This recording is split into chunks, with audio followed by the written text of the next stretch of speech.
After a period of no contact, many people are tempted to strategize their next move based on what the other person might be thinking, doing, or expecting. They wonder, should I reach out first? Is he missing me? Will he come back if I say this? These questions, though understandable, stem from a mindset that's still externally focused, still revolving around him. But the real transformation begins when you do the thing he least expects. You make it no longer about him at all. You take the focus and energy you've been pouring into him, his silence and the unknown, and you channel it inward. That's the unexpected move. That's the shift that changes everything. When we talk about no contact, it's often framed as a tactic. It's seen as a strategy to make someone miss you, to regain power, or to provoke curiosity. But in its most powerful form, no contact is not a manipulation tool. It's a boundary. It's an emotional detox. It's space for you to recalibrate your sense of self. And when the silence has done its work, when the void has cleared the noise, the real decision isn't what to text or whether to reconnect. The real decision is what version of yourself you want to bring forward next. And if you've done no contact right, that version is no longer desperate for answers from someone else. See, what most people don't realize is that obsession, anxiety, and overthinking in the aftermath of a breakup or emotional distance aren't actually about the person who left. They're about the void they left behind. It's not always the individual we're missing. It's the version of ourselves we were when we were with them. It's the comfort of familiarity. It's the structure they brought to our days, the emotional rhythm we built around their presence. So when they leave, what's really destabilizing isn't always the loss of them, but the loss of that emotional anchor. And this is why the move they won't expect is for you to build your own anchor. Let's be honest. He might expect you to text him. He might expect you to be checking his social media, posting stories aimed at him or fishing for attention.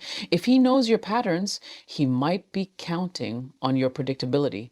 The emotional high of being chased is intoxicating for some people, especially those who thrive on validation. But what throws that entire expectation off balance is silence, not just external silence, but internal silence. The kind where you're not just not contacting him, but you're not internally centering him anymore either. Your thoughts shift, your priorities shift, and most importantly, your emotional state becomes self-governed again. You begin to ask yourself new questions, not does he miss me, but do I miss who I was with him? Not is he seeing someone new, but what kind of partner do I want to attract next? Not how do I get him back, but how do I rebuild my sense of self so I never lose myself like that again? These are not just mental shifts. These are power shifts. And that shift is what catches them off guard. The truth is, when you reclaim your attention, you reclaim your power. Attention is currency. It's energy. It fuels your mood, your decisions, and your direction. And when that energy is still flowing toward someone who isn't reciprocating or respecting it, you're bankrupting yourself emotionally. But when you reroute that attention back to your own healing, your own progress, and your own goals, you start to build wealth. Emotional wealth, confidence returns, clarity sets in, and gradually, that person who once consumed your emotional world becomes a smaller and smaller piece of your story. This isn't just a feel-good idea, it's psychology. When someone stops reinforcing a pattern, the brain rewires. The neural loops that were once strengthened by constant checking, obsessing, or analyzing begin to dissolve through disuse. It's called neuroplasticity.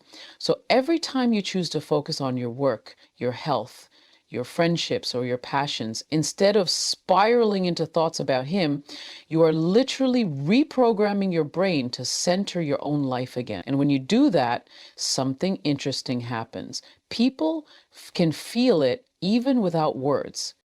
He won't be able to articulate it, but he'll sense the difference. Maybe it's the way your energy has shifted. Maybe it's the absence of attention he was so used to.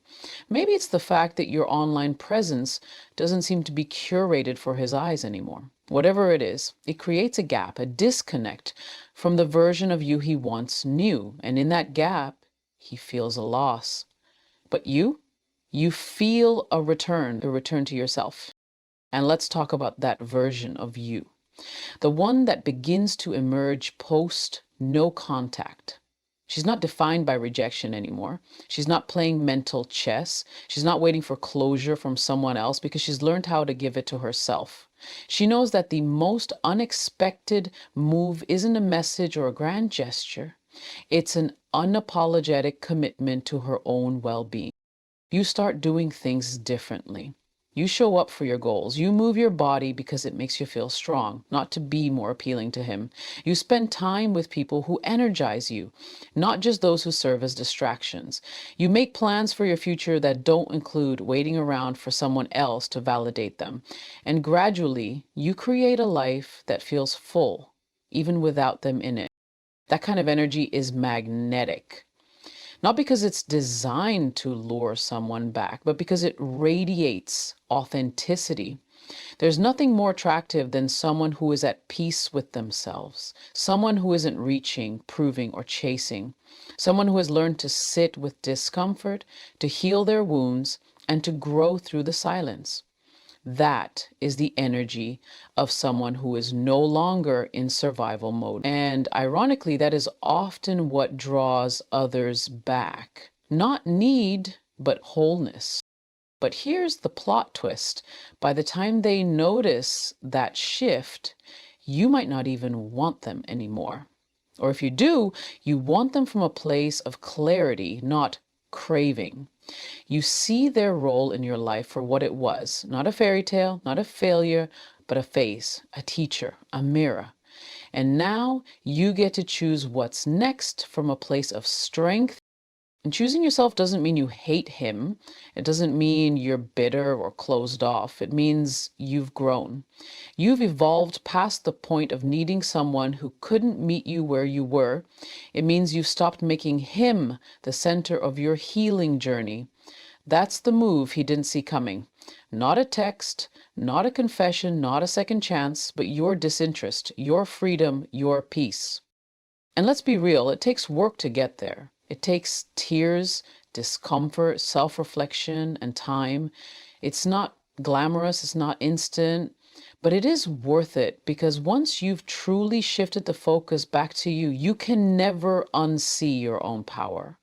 You can never go back to the version of you that settled, begged, or tolerated less than she deserved.